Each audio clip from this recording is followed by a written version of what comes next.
talking about a very exciting topic, which is learning and development.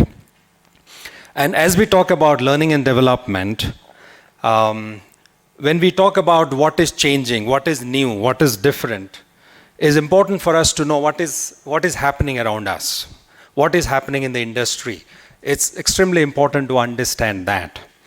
There is something which is happening today in the industry, all of us know, which is the technological disruption, artificial intelligence and all about, and all of that.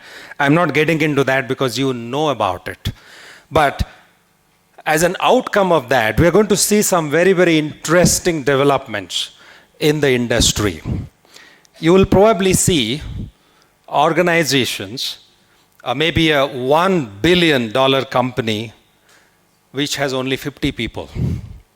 That's what we're going to see in near future.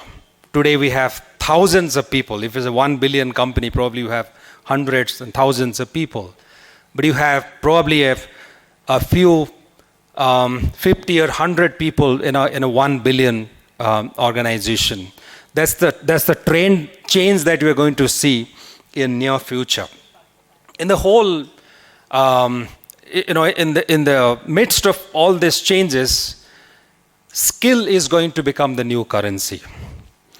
Companies probably would say how cash rich they are based on how much dollars they have, but a company will be considered to be rich if the company has relevant skilled people. Skill is going to be the new currency, not just in company, not just an organization, even a state, even a country. If it has skilled people, then it's a rich country, a rich province, a rich organization.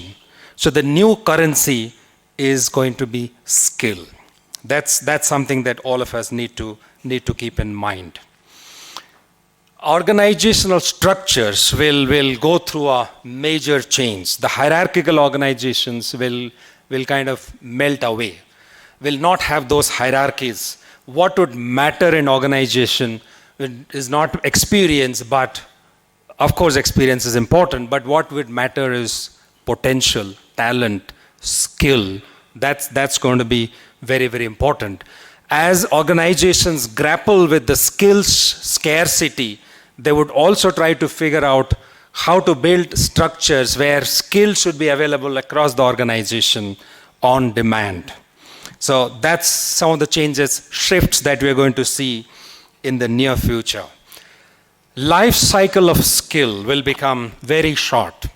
So in IT, it is already 6 to 12 months. If you have a skill, you become obsolete after 6 months. You need to upgrade. So that's going to continue virtually in every sector. The timeline could vary from one industry to another. In the context of all of this, how is L&D going to evolve? How is L&D going to change? How is the learning function going to change? I think learning would mean less learning in future. When I say less learning with a rider, what I would like to say is it's going to be just-in-time learning, not the kind of deep learning that we used to have earlier. Because with skills evolving, skills becoming obsolete every now and then, organizations would like to focus on what is relevant, what is important. The L&D functions used to have, very fascinating curriculum, learning pathways, right? Now probably some of these will transform into just-in-time learning. Performance support, learning in the flow of work. We will get to see all of that as L&D evolves into the future. The LMS has become very boring. 90% of people don't even log into LMS unless it is a mandatory course that they have to complete.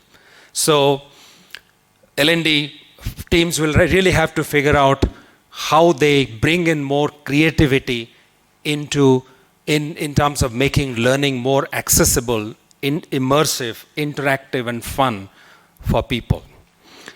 What we are going to see in organizations is a different version of Shaadi.com. What do I mean by that? Today, If a hiring manager is looking for somebody, he or she goes to the recruitment team, the talent acquisition team, asks for some profiles. The talent acquisition, the recruiter starts scouting for profiles, shares a few profiles. The internal workforce management team will look inside. They will try to bring in profiles, etc. It's a very manual exercise managed by Excel and other files, documents, etc.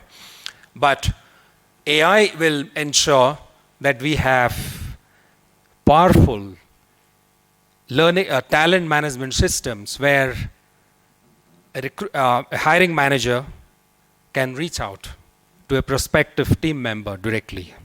A team member can find the potential opportunity directly. We would not need any middleman who will actually facilitate all of that. And every employee can choose his or her career path. I typically call it bringing Google Maps into your talent management system. You can find out your path. You can figure out what is your path. We can also draw a parallel with going to a Subway outlet and then choosing your own pasta. What do I mean by that? The same outlet, same guy serving pasta, but each customer walks in and walks away with a different pasta, with different sauce, with different cheese, different ingredients, each customized, tailor-made for the individual who walks in. And L&D will enable that, and that's something that we are going to see. Data-driven, because data analytics is going to play a very, very important role in running businesses. L&D is also not going to be far from it. L&D would need to leverage analytics to understand learner behavior, to understand needs, to discover new skills, to identify skills, and so on. So that's something that we will see. We will also see L&D leveraging AI to a great extent. Today, most L&D practitioners leverage AI to create content faster. But AI is not just about creating content, or Gen AI is not just about creating content. There is much more that L&D leaders can do leveraging artificial intelligence. If you look at the evolving landscape, if you look at the past, it is the L&D function which had experts, subject matter experts, trainers, facilitators who used to deliver training to the workforce. But as we moved on, we saw that L&D probably does not have expertise in every functional area, so we became the facilitator. So we have, just imagine that you have subject matter experts, domain experts on one side. You have the user, a consumer of their information, content, etc. on the other side. You are right in the middle. But with AI coming in, probably you will not be required to be in the middle. The subject matter experts can reach out to people directly. The people can reach out to the experts directly, because it's all about more power to everybody. We will not be required probably to stand in the middle. But will the L&D function, will L&D disappear? I don't think so, because L&D probably will still have to be there behind the scene, behind those platforms, making sure that we have the right platforms, we have the right content, we have a very seamless ecosystem which is working. I think we need to enable all of that and make sure that we make it happen. As technology is becoming a disruption, we'll have to keep this in mind, that we will see disruption, but we will not see destruction. The fear that is in our mind is, will this lead to destruction? I personally don't believe so. We'll continue to see disruption, but we will not have destruction. But if you really want to kind of survive and thrive, the three important things that we need to focus on are going to be creativity, curiosity, and empathy. That's going to be absolutely important as we take on the journey to the next phase of evolution. Thank you very much.